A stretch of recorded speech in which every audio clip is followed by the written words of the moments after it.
Everyone, welcome to job study. যারা চ্যানেলটি দেখছেন সকলকে স্বাগত। আজ দেশের শীর্ষ আদালত অর্থাৎ সুপ্রিম কোর্ট থেকে এসসি ও এসটিদের মধ্যেও উপজাতিভুক্তদের মধ্যে বিশেষ সংরক্ষণের সায় দিল।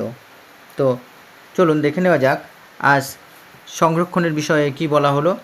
দেশে তপশিলি জাতি ও উপজাতিভুক্তদের সরকারি চাকরি ও শিক্ষায় চলতি সংরক্ষণ নিয়ে বৃহস্পতিবার অর্থাৎ আজ 1 আগস্ট গুরুত্বপূর্ণ রায় দিল সুপ্রিম কোর্ট। শীর্ষ আদালতের বক্তব্য, তপশিলি জাতি উপজাতিভুক্তদের জন্য আর্থিক মানদণ্ডের ভিত্তিতে শ্রেণীবিন্যাস চালু করা যেতে পারে। সেক্ষেত্রে আর্থিকভাবে পিছিয়ে পড়া মানুষের অগ্রাধিকার দিতে পারবে সরকার।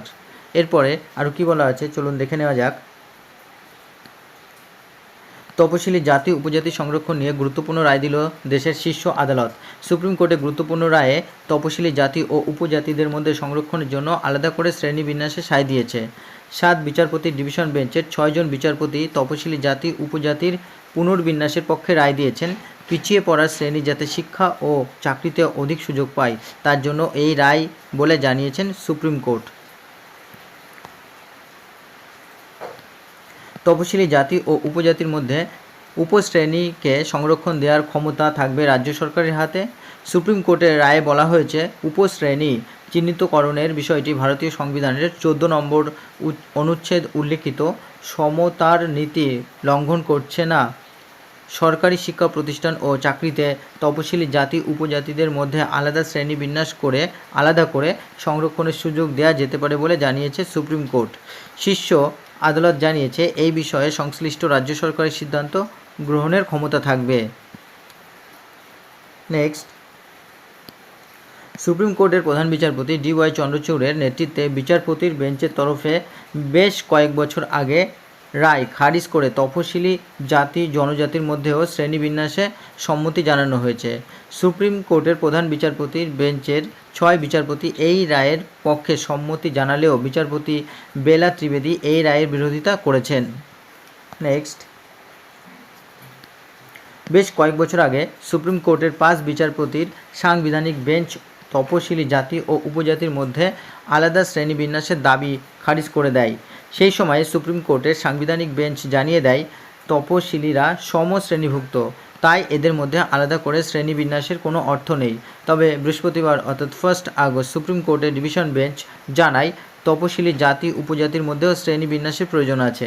সুপ্রিম কোর্টের পর্যবেক্ষণ, তপশিলি জাতিভুক্তদের মধ্যেও অনেক শ্রেণী রয়েছে, তাদের মধ্যে অনেকেই আর্থিক দিক থেকে তুলনায় অধিক পিছিয়ে পড়া। সংরক্ষণের সুবিধা দেওয়া সত্ত্বেও ওই প্রজাতিভুক্তদের উন্নয়ন সম্ভব হয়নি। সুপ্রিম কোর্টের 7 বিচারপতি ডিভিশন বেঞ্চের 6 বিচারপতি একমত, দেশের সব তপশিলি জাতি বা উপজাতিভুক্ত নাগরিক একই শ্রেণীভুক্ত এবং তাদের মধ্যে বিভিন্ন শ্রেণী বিন্যাস করা যেতে পারে।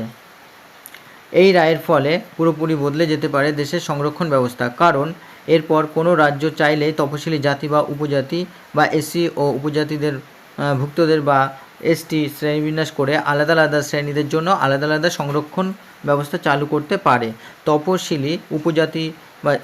তপশিলি জাতিভুক্তদের মধ্যে যারা বেশি অনগ্রসর তাদের বাড়তি সংরক্ষণ দেওয়া হতে পারে।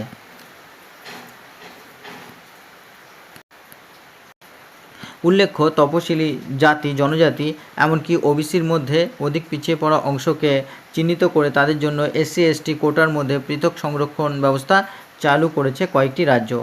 সুতরাং এই ছিল আজ সুপ্রিম কোর্টের পক্ষ থেকে SC STদের নিয়ে একটি গুরুত্বপূর্ণ আপডেট। তো আশা করছি অনেকেই এর থেকে SC ST যারা আছেন তারা লাভবান হবেন বা উপকৃত হবেন। তো এরকম শিক্ষা সংক্রান্ত আরও নতুন নতুন আপডেট পাওয়ার জন্য যারা চ্যানেলটিতে প্রথম, অবশ্যই চ্যানেলটি সাবস্ক্রাইব করে পাশে থাকা বেল আইকনটি প্রেস করে রাখবেন এবং যারা চ্যানেলটি দেখছেন তাদেরকে অসংখ্য ধন্যবাদ।